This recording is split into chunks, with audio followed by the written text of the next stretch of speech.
ta parole qui est oui et amen nous donne de vaincre. Nous puisons notre énergie, toute subsistance qui nous est nécessaire. Comme l'a dit ton serviteur Pierre, sur ta parole, je jeterai le filet. Et sur ta parole, nous allons, Seigneur, aller de l'avant et être vainqueurs dans nos combats et dans nos batailles.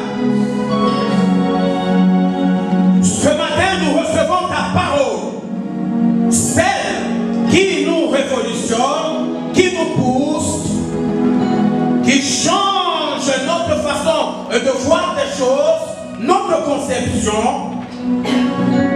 Ta parole qui nous fait décoller, qui nous fait bouger et qui nous réveille de notre sommeil. En elle se trouve la vie. Reçois l'honneur, la gloire, la louange et la puissance de ce que tu nous rassembles ce matin autour de ton nom, afin d'entendre tes paroles. Gloire à toi, Seigneur Jésus. Amen. Acclamons le roi des rois, le Seigneur des seigneurs. Hosanna, Hosanna. Gloire, gloire, gloire, gloire. Alléluia. Que Dieu vous bénisse. Au temple de Philadelphie, et vous qui nous suivez aussi depuis chez vous, quel que soit votre endroit géographique, vous êtes connectés depuis Philadelphie, soyez bénis. Nous allons, vous et nous, passer des bons moments. Et le Seigneur a aussi réservé une parole pour vous qui êtes dans vos maisons. Vous êtes sur un lit d'hôpital, c'est que Dieu voudrait aussi vous parler. Si seulement dans votre prison, il y a une connexion, vous êtes connectés depuis Brazzaville, que le Seigneur vous bénisse aussi. Il y a aussi une parole pour vous. Et toi qui tends à vouloir te suicider, écoute la parole de ce matin. Alors là où tu as échoué, le Seigneur voudrait même te faire repartir afin que tu réussisses. Soyez bénis, et partout où vous suivez ce culte, gloire au Seigneur. Alors le thème de ce matin est intitulé, c'est une interrogation: en tant que qui t'engages-tu à affronter ton ennemi? En tant que qui t'engages-tu à affronter ton ennemi? En tant que qui t'engages-tu à affronter ton ennemi? En tant que qui tu t'engages dans un combat, dans une bataille? Tu y vas en tant que qui? Sous quelle identité? Avec quel statut veux-tu te constituer en guerrier, en soldat ou en combattant, en y allant au champ de bataille? Tu y vas en tant que qui? Parce que ça, c'est très important. Vous savez, même sur le terrain de l'évangélisation, des gens se sont engagés et sont allés trouver la mort. Parce qu'en voulant aller évangéliser un village tellement miné par les forces des ténèbres, ils ont déclenché des batailles dont ils ne mesuraient pas l'ampleur, et beaucoup ont laissé leur vie. Les 7 fils de Séva se sont engagés aussi dans un combat particulier, mais le démon leur a demandé: vous, en tant que qui, vous vous engagez à m'affronter? Mais je connais Jésus et je sais qui est fort. Mais vous qui êtes vous, ils n'ont pas pu répondre à cette question et ils en ont subi la conséquence. Vous savez, bon nombre de certaines situations que vit le peuple de Dieu, cela de fois vient du fait qu'ils se sont engagés dans un combat qui n'était pas de leur taille. Parce que toutes les batailles n'ont pas la même dimension. Et lorsque vous vous y engagez, vous devez vous rassurer en tant que qui vous engager. Est-ce que vous avez le mandat pour le faire? Le problème, ce n'est pas de porter simplement le nom de Jésus ou de le prononcer. Cela, on dit au nom de Jésus que Paul prêche. Mais il n'y avait aucun lien entre le nom de Jésus que Paul prêchait et le fils de Séba. Alors, ce matin, le Seigneur veut nous instruire. En tant que qui t'engages-tu à affronter ton ennemi? Nous allons lire dans Exode chapitre 7, le verset 1, et je lis dans la version hébraïque. Exode 7, le verset 1.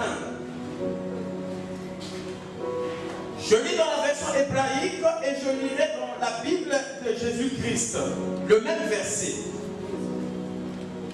Exode chapitre 7, le verset 1.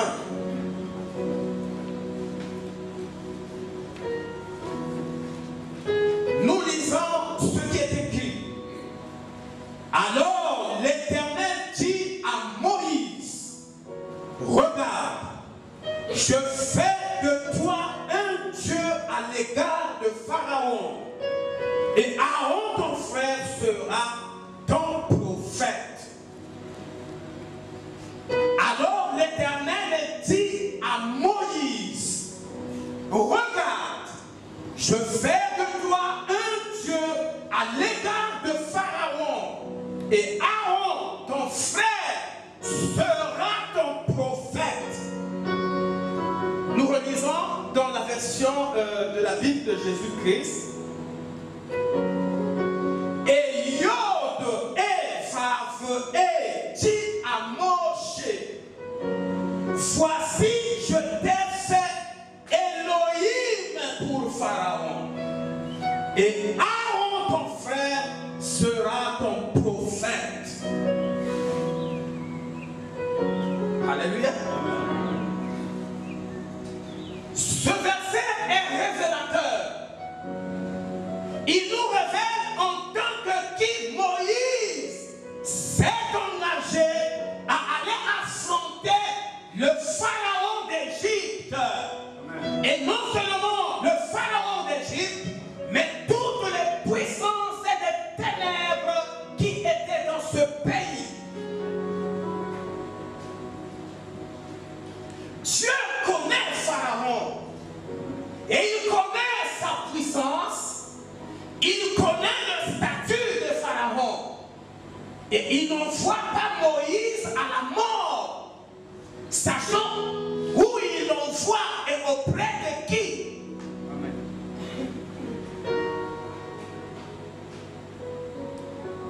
Écoutez, ce que je vous dis c'est la vérité. Vous pouvez aller vouloir faire une délivrance quelque part et vous mourrez là. Même si vous prononcez le nom de Jésus, parce que le problème ici ce n'est pas simplement de prononcer le nom de Jésus. Tout le monde le prononce. Mais ce nom n'a pas un impact parce que quiconque le prononce, simplement,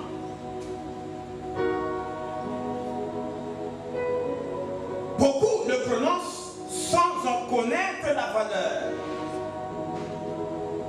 Et l'Éternel dit,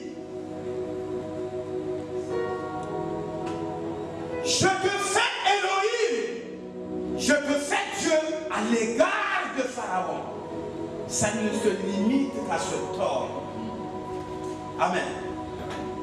Dieu ne fait pas de Moïse un Dieu à l'égard d'Israël, mais à l'égard de Pharaon qui est l'ennemi d'Israël. Donc quand Moïse s'engage, lorsqu'il va auprès de Pharaon, il va en tant que qui? En tant que Dieu. Dieu ne l'envoie pas en tant que Moïse, mais il l'envoie en tant que Dieu. Mais toi, ce que tu fais, tu le fais en tant que qui?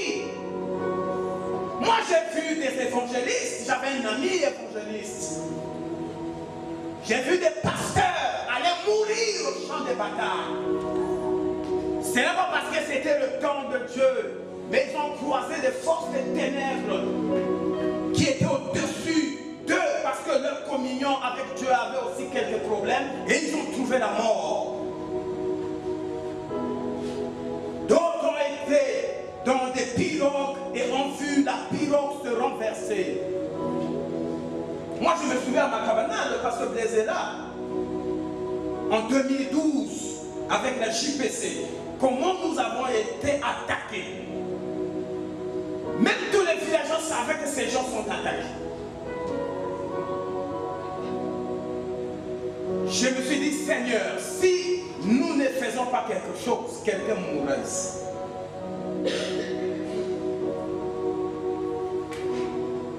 Et comme qui ne risque rien n'a rien, j'ai pris de risques en tant que responsable. Et j'ai défié les sorciers qui étaient là. Celui qui essayera encore mourra. Et ce vieux-là était mort. Il était mort. Makabana était un terrain miné. Nous sommes allés baptiser des gens à un endroit que les gens ne mettaient plus pied. Et les gens étaient étonnés. Et cette ville était délivrée. Les ténèbres ont quitté la localité et la lumière a resplendi.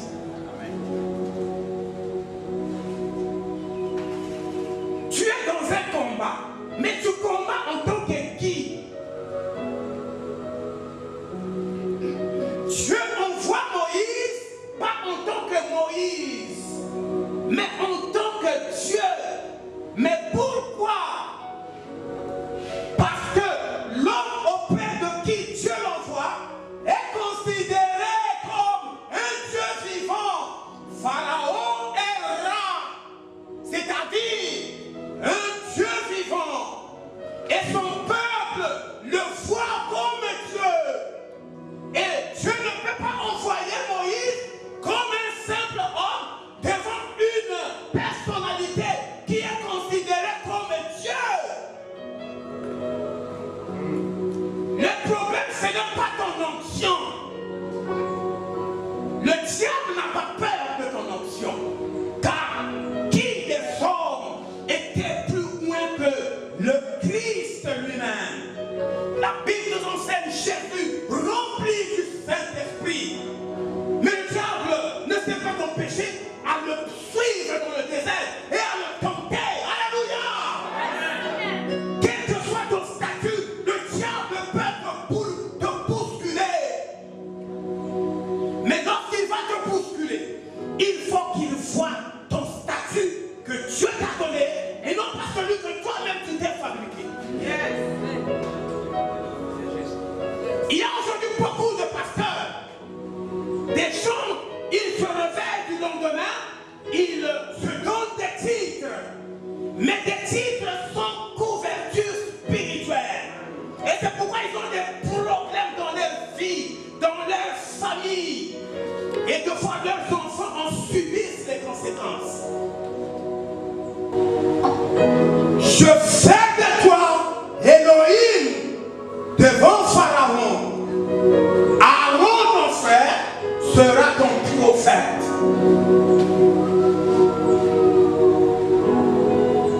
Et c'est avec ce statut que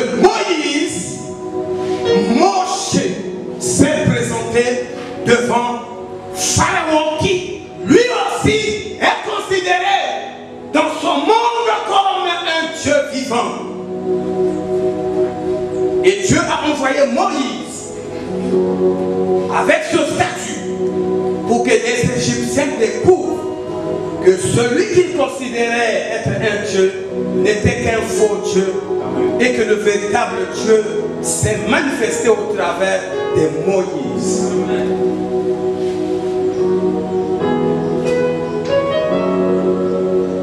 Vous n'avez jamais chassé des démons et puis le démon parle dans la bouche de la personne en vous disant je ne sors pas. Vous n'avez jamais vécu ça?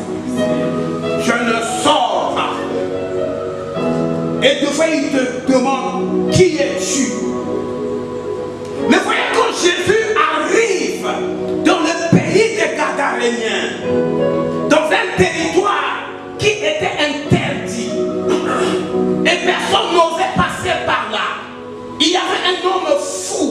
qui était enchaîné, mais il brisait les chaînes. Il vivait dans des sépulcres. Mais dès que Jésus fut hors de la barque,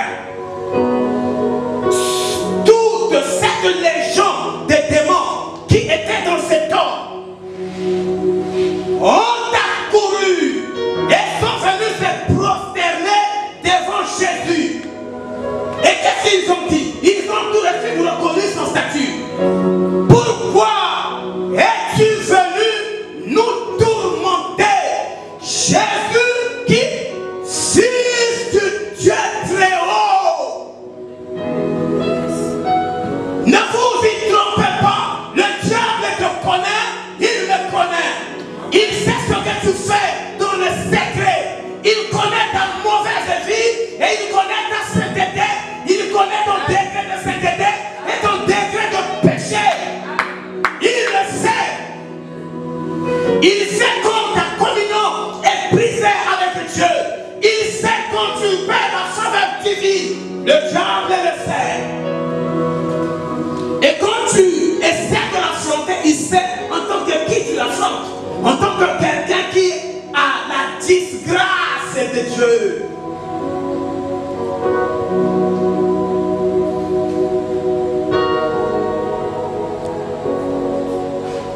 Vous savez, il y a des gens qui disent sans effet, mais il y a toujours les effets.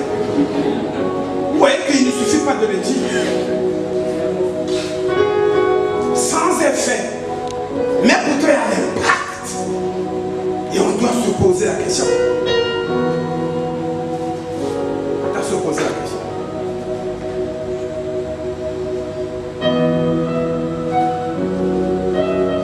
Pharaon est rang. Ça veut dire le Dieu rang, c'est-à-dire le créateur suprême selon les divinités égyptiennes. Voilà le statut qu'a Pharaon. Et Dieu s'est dit, mais si j'envoie Moïse en tant que Moïse, fils d'Amram et de Yochebed, il mourra. Il faut que je l'envoie en tant que Dieu et mettre à ses côtés un prophète.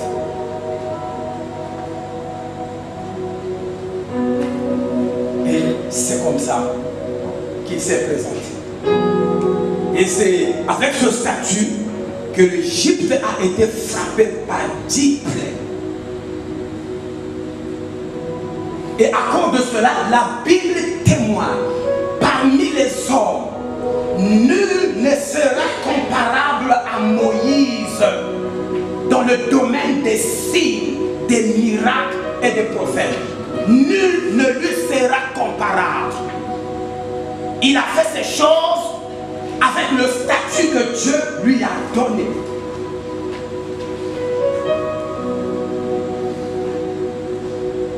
Si tu veux vaincre, il va falloir que tu découvres l'identité que Dieu t'a donnée dans ces combats-là. Vous voyez, l'armée des Philistins, par Goliath, injurie l'armée d'Israël pendant 40 jours. Et personne n'ose relever le défi. Saül est désaxé complètement. Abner, son chef d'état-major, ne sait plus quoi faire. Il n'a plus de stratégie de guerre. Ils sont injuriés. Ils sont traités des esclaves de Saül. Il leur jette un défi. Le Philistin de Gath choisissait un homme qui soit capable. Alléluia. Quel est cet homme que Goliath cherchait? Un homme semblable à lui, à sa capacité guerrière. Un homme semblable à sa taille. Un homme de son niveau. Mais il n'avait personne. Les soldats de l'armée d'Israël dormaient un peu paisiblement quand Goliath était dans un profond sommeil. Mais dès lors qu'il se réveillait, la Bible dit à la vue de cet homme, rien qu'en le voyant, en voyant leur ennemi, leur adversaire, tout Israël fuyait. Jusqu'à ce que quand David arrive, pendant qu'il donne du fromage à ses frères qui étaient au champ de bataille,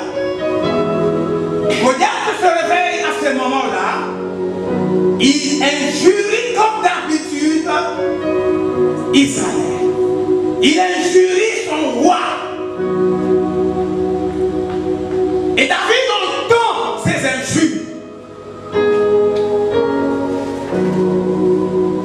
Pendant que les autres fuient, David reste là.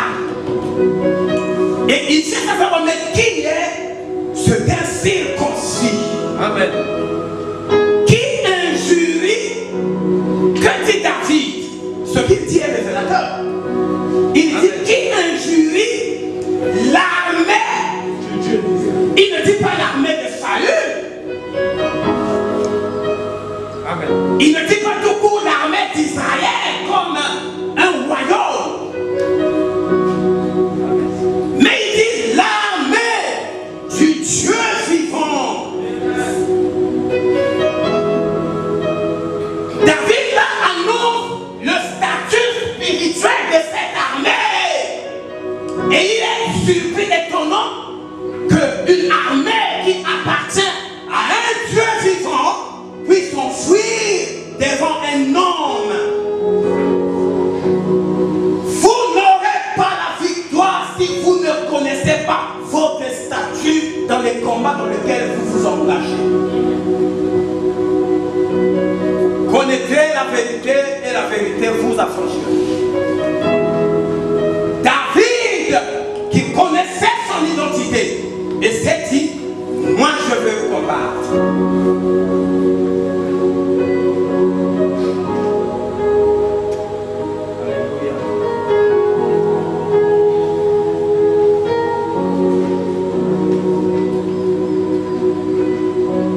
Il y a des combats.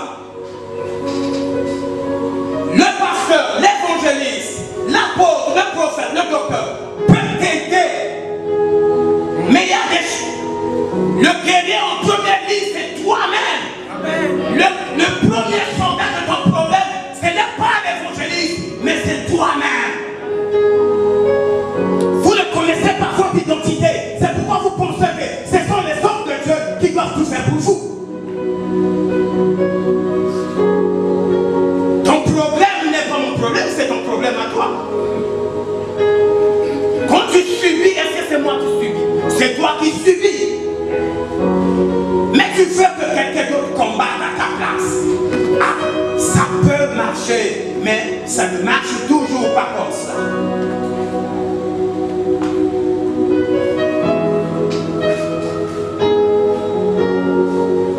Ce combat était un combat de Moïse. Et Dieu ne dit pas, je fais de tout Israël Dieu. Je fais de toi Dieu à l'égard de Pharaon.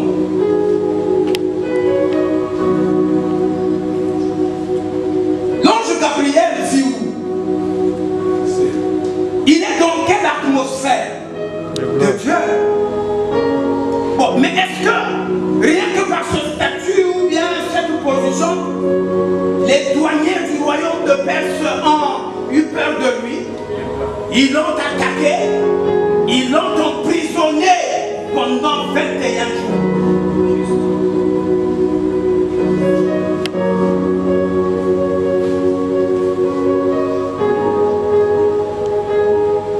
Nous aussi, en tant qu'hommes de Dieu, nous pouvons vivre des choses, nous pouvons connaître des blocages qui sont dus à une attaque de l'ennemi, à une opposition du diable.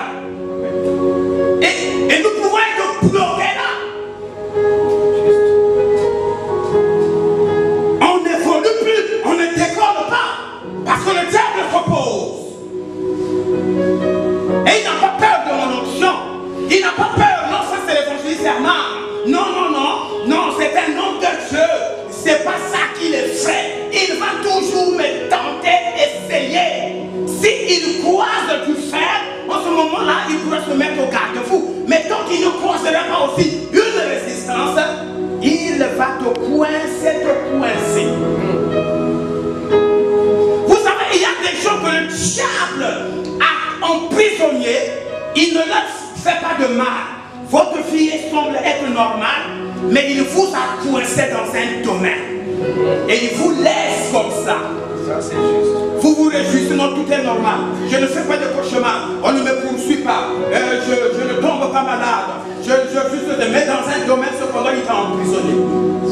Il t'a laissé là. Son combat a changé de tactique.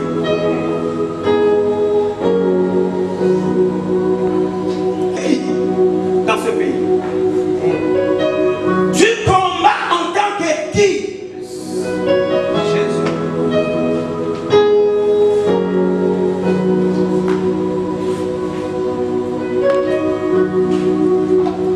Lorsqu'il a choisi Josué, il lui dit quoi? Nul ne tiendra devant toi tant que tu vivras. Je serai avec toi de quelle manière? Comme j'ai été avec Moïse. C'est toi qui feras traverser le Jourdain et qui feras entrer Israël en Canaan. C'est toi. Je lui donne ce statut de quelqu'un qui a le mandat de le faire entrer. Alléluia. Alléluia. Alléluia. Gloire au Seigneur. Philadelphie. Quel est ton mandat? Oui, notre mandat est connu. C'est l'évangélisation. Ça veut dire que Dieu nous donne le mandat de faire entrer des gens, de les prendre dans le royaume de ténèbres et de les faire entrer dans le royaume de Dieu. Allez faire de toutes les nations des disciples. Mais à ce moment-là, entre parenthèses, bien aimé, vous ne voyez pas que nous sommes bloqués quand même quelque part. Yes. Hein? Depuis cette vision, nous n'avons même pas une église à Kinshasa, même pas à Libreville. Mais Dieu nous a donné le mandat de faire des déclarations. Alléluia. Même à Brazzaville, nous ne sommes pas représentés dans les 10 arrondissements. Il y a un problème. Alléluia. Mais en tant que qui tu combats, de fois tu t'es débarrassé de ton statut que Dieu te donne pour porter un autre statut qui ne t'appartient pas. David a voulu aller combattre avec les vêtements de Saül, mais ce n'était pas son statut. Et la Bible dit qu'il n'était pas à l'aise, il n'était pas accoutumé. Il a compris, avec les armures de Saül, je vais mourir. Il s'en est débarrassé. Et Dieu lui a ouvert les yeux. Il est descendu dans le torrent. Il a vu les 5 pierres. Alléluia. Les 5 pierres. La pierre négligée par Saül. La pierre négligée par Abner. Mais choisie et précieuse pour David. La pierre angulaire rejetée par ceux qui bâtissaient. La principale des noms, mais choisie et précieuse pour Dieu. Et c'est pourquoi la Bible dit avec une pierre et une frange, David fut plus fort que le Philistin.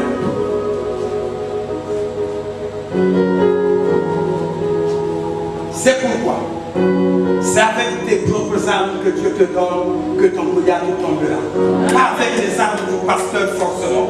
Pas avec les armes de l'évangéliste forcément. C'est avec les armes que Dieu te donne. Alléluia. Goliath n'est pas tombé avec les armes de Saül, mais c'est avec les armes que Dieu lui a révélées. Parce que ce n'était pas Saül qui devait affronter Goliath, parce que lui-même il fuyait, mais c'était à David. Et il devait avoir des armes que Dieu devait lui donner. Des armes dignes du statut du combat dans lequel il s'engageait.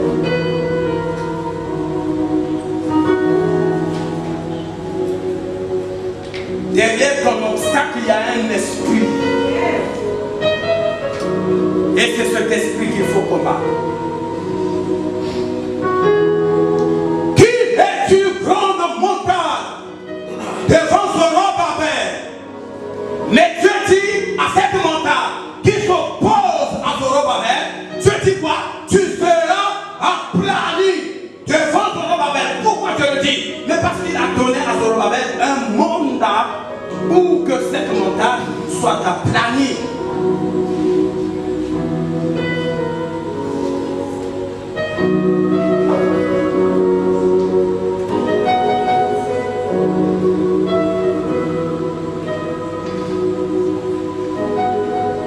aucun pharaon de ta vie ne te résistera si tu l'affrontes en tant que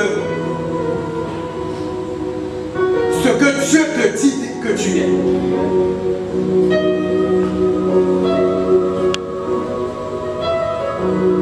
J'avais dit que vous êtes des dieux, mais cependant vous mourrez comme des simples hommes. Vous savez, ces gens-là qui combattent et qui meurent comme des simples hommes, combattent sans connaître leur identité, leur statut que Dieu leur a donné, et ils meurent. Lorsque le diable sait que tu es ignorant de ce que Dieu a fait de toi, il ne te le rappellera pas. Il va te faire que tu demeures dans cette ignorance et que tu meurs dans cette ignorance.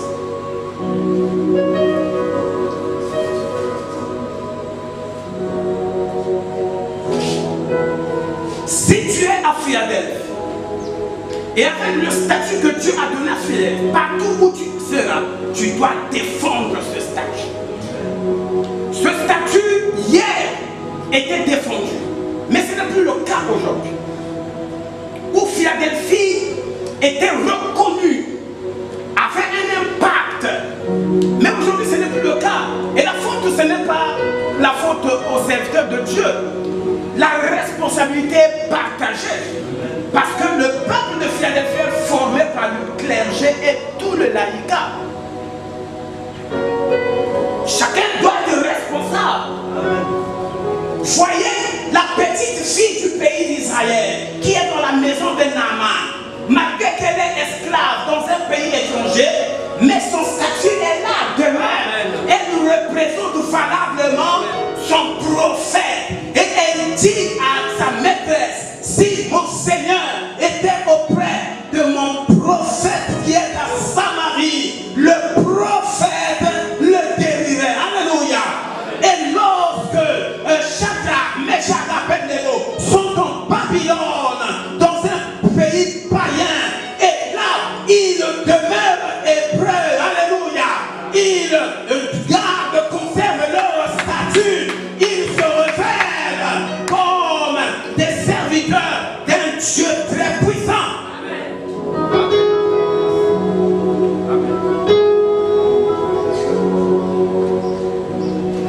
Hier, j'ai appris que l'Assemblée générale des mamans a été reportée parce qu'il y avait que 7 ou 12 mamans.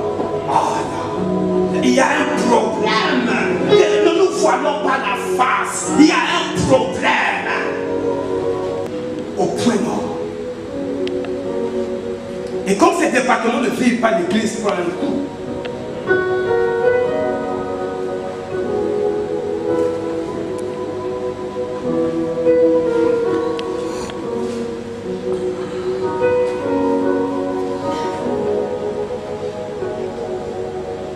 Mais en tant que qui vous combattez? Chaque activité d'un département est un combat spirituel.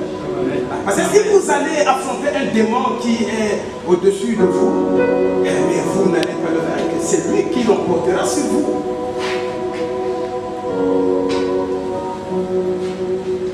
Pierre dit à Jésus, cela n'arrivera jamais. Je serai avec toi partout où tu iras. Mais il ne sait pas qu'il est sous la domination d'un démon. Et Jésus dit quoi? Arrière de moi, Satan. Dieu se dit, mais comment? Mais tout est normal en lui. Il faut que ses propos soient réfléchis. Mais il est sous inspiration diabolique. Quelqu'un peut vous donner un bon conseil, mais il vient du diable. Ah non, il a la sagesse du diable. Et dans ces paroles de soi-disant de sagesse, il y a un piège. Après, quand tu mets en pratique, ça ne marche pas. Mais il m'avait dit, il m'avait rassuré que ça devait marcher. Mais c'était une inspiration diabolique. Un prophète a été utilisé pour détruire un autre prophète. Un ange du Seigneur met la part. Et la Bible souligne, il montait. Mais Dieu, depuis son trône, il n'a pas dit à celui à qui on montait, il ment, fais attention. C'est là où j'ai dit le Dieu silencieux pose problème. Ainsi parle l'Éternel. Grand frère. Et le moment où le pasteur avait un discernement, il dit, mais qui est le grand frère de Dieu ici? Parce que quand quelqu'un dit ainsi parle l'Éternel, ça dit c'est Dieu qui parle, qui l'utilise. Mais il y a quelqu'un dans la salle à qui Dieu appelle quand même grand frère. Ainsi parle l'Éternel. Grand frère. Grand frère. L'homme de Dieu appelle le discernement, dit tais-toi. Ça c'est pas Dieu qui parle, c'est le diable. Donc qui est le grand frère de Dieu ici? Et voilà. Mais pourtant il disait de bonnes choses. On peut te donner un bon conseil, mais il vient du diable. Il a une inspiration diabolique. Mais j'ai vu, il n'a pas cédé. Il a dit, arrière de moi, Satan. Et il dit, Pierre, le diable t'a réclamé. Mais j'ai prié pour toi. Et tout ça, il ne le savait pas. Alors, en tant que qui tu combats? Combat en tant qu'un enfant de Dieu. Et juste à titre de rappel, dans Nombre 13, verset 31 à 33, nous avons parlé de ces choses lorsque nous étions à Kadesh Barnéa. Les espions envoyés par Moïse pour aller explorer le pays. Et parmi les 12, il y avait Josué et Caleb. Ces gens qui étaient allés, qui étaient envoyés pour aller explorer le pays, ont vu des choses là-bas. Et qu'ils décrivent eux-mêmes. Nous avons vu les enfants d'Anak, des géants. C'est-à-dire, eux-mêmes, qu'est-ce qu'ils disent? À leurs yeux, ils révèlent leur statut. Nous étions comme des sauterelles. Vous voyez, maintenant, des gens comme ça, qu'est-ce qu'ils peuvent faire face à ces géants? Des gens qui se considèrent eux-mêmes comme des sauterelles face à des géants. Et de ce point de vue, on ne peut pas tellement les condamner. Ils ont raison, parce que quand même une sauterelle face à un géant, il n'y a pas match. Ils avaient donc raison de ce point de vue de refuser des combats. Mais lesquels qui ne se sont pas considérés comme des sauterelles, c'était Josué et Caleb, qui ont vu les mêmes choses que eux, mais qui croyaient à la victoire. Si Dieu a fait de nous une preuve de fils, mais est-ce que nous combattons sous ce statut? Comment nous nous considérons? On n'a qu'à le voir. Là, vous êtes nombreux, mais nous qui sommes là les mardis, les jeudis, parfois c'est 7 personnes. Mais on ne sait pas qui nous sommes. Hein? C'est 7 personnes. Vous êtes des chrétiens du dimanche. Simplement, pour vous, Dieu s'appelle dimanche. En semaine, je ne sais pas qu'est-ce que vous faites, où est-ce que vous allez. Mais là, vous êtes là. Qu'est-ce que vous êtes venu faire? Mais quel est notre statut? Et tu vas combattre comme ça, mais comment? Nous avons perdu nos valeurs, nos principes. À l'époque où nous, on se convertissait, tu manques un culte, mais tu es malade. Et vous savez que nous, deux fois, on quittait un pissa pour aller à l'IA, à l'ENAM, à pied. À pied. Vous voyez, la chapelle des vainqueurs, avant qu'ils installent l'église, c'est nous qui avons d'abord fait la première formation là-bas, à l'IBPF, en 1995, avec les Steven de Pétoni. On quittait Pissa pour le Wézé dans la rue d'Angou à pied. Le premier cours commençait à 7h30. Donc vous imaginez à quelle heure on quittait la maison pour marcher jusqu'à Wézé. Et nous avons fait cela parce que nous avons la passion jusqu'à la fin de notre formation. On nous avait même proposé d'intégrer la mission World Mission Agency. Il y avait un frère qui était avec nous, Papou. Voilà, il est devenu un missionnaire de la chapelle de vainqueurs. Actuellement, il est en France. Au Yédé, on l'envoie partout. Nous, moi j'avais refusé, Steven avait refusé, Pedro avait refusé, mais lui il avait accepté. Si on avait refusé, ce matin, c'est pas moi qui devais vous prêcher. Si j'avais accepté, c'est pas moi qui devais vous prêcher. Ça, c'est vrai. Mais parce que nous étions jeunes, mais mûrs quand même. On a eu un sens de discernement. On a dit non, Dieu nous a part, et c'est là que nous allons germer et porter du fruit. Connaissez votre statut. Amen.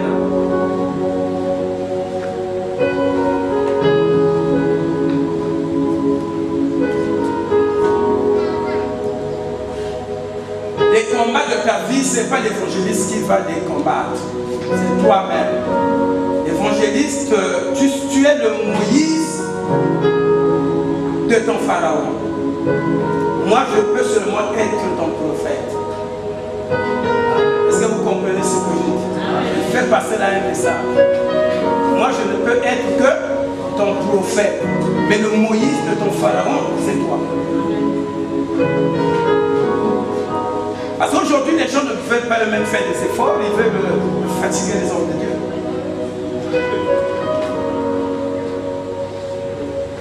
Il y a un jour là, j'étais fatigué. Je rentre. J'ai dit, bon là, vraiment, au moment où je voulais manger le téléphone, ah papa, vraiment, tu es où? Mais je viens d'être, mais s'il te plaît, viens vite. Ah! J'ai dit, mais vraiment là. Et tu vas là, tu sors là-bas, je dis, mais vraiment là. Il y a une maman, je connais les noms, on allait souvent prier là-bas avec la jeunesse à l'époque. Et c'est elle qui a des problèmes. Fait de prière. Et quand on arrive, non, nous, toute la nuit, on prie, elle est dans la chambre, elle dort. C'est elle qui a des problèmes, nous, on n'a pas de problèmes. C'est elle qui a des problèmes, qui est dans les ennuis. Et nous, on vient, on franchit les murs. Il y a une nuit, nous sommes arrivés là-bas sous une pluie, une forte pluie. Au risque même de marcher sur des câbles électriques blessés, de se faire électrocuter. Mais nous sommes quand même arrivés. Et dès qu'on commence, à un moment il disparaît, il va dormir pour redescendre vers 5 heures. Je dis là, prochainement. Et vous voyez? Mais elle ne savait pas qu'elle était le Moïse de son pharaon. Nous, on n'était que des prophètes. Amen.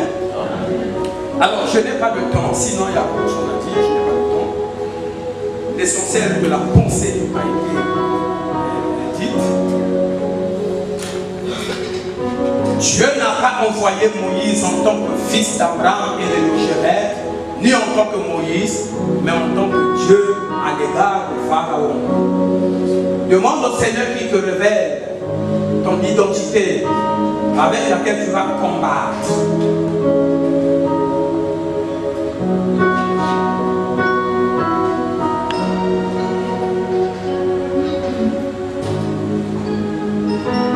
Et tu verras, il y aura un changement.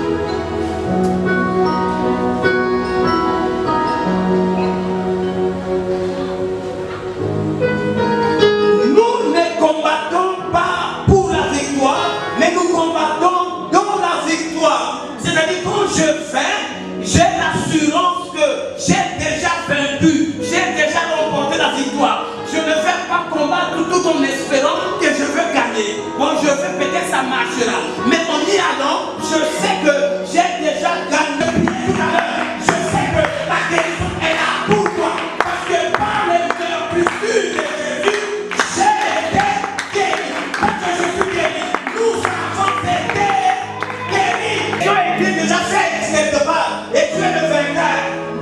Va déjà t'installer à ton fauteuil. David le dit, je te tuerai et je te couperai la tête. Mais quand tu me dis, Goliath a sa tête sur lui.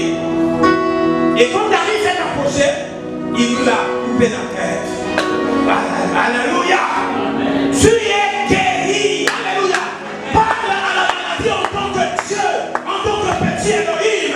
Parle à ton problème. Tu lui dis cette fois-ci, je ne viens pas en tant que Herman, je ne viens pas en tant que Gabriel, mais je viens en tant que fils de Dieu. Je viens en tant que fille de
Maria, ce n'est plus en tant que Herman, ce n'est plus en tant que ceci ou cela. Tu prononces ton nom.